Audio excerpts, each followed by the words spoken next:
Hello everybody and friends, welcome back to our YouTube channel. Today video is going to be focused on Remark holding stock, or we can say Mark stock. So in this video we are talking about its share prices, analysis, news, updates and other things about the stock and the company. So today's video is very important and interesting.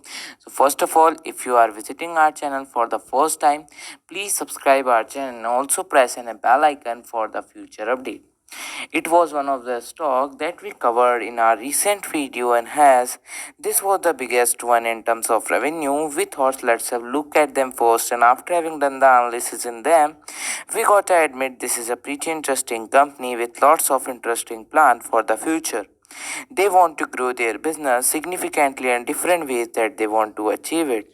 The Remark holding stock was trading at 0.89 US dollar with a positivity of 3.35% in previous closing. So I ended the video. Thanks for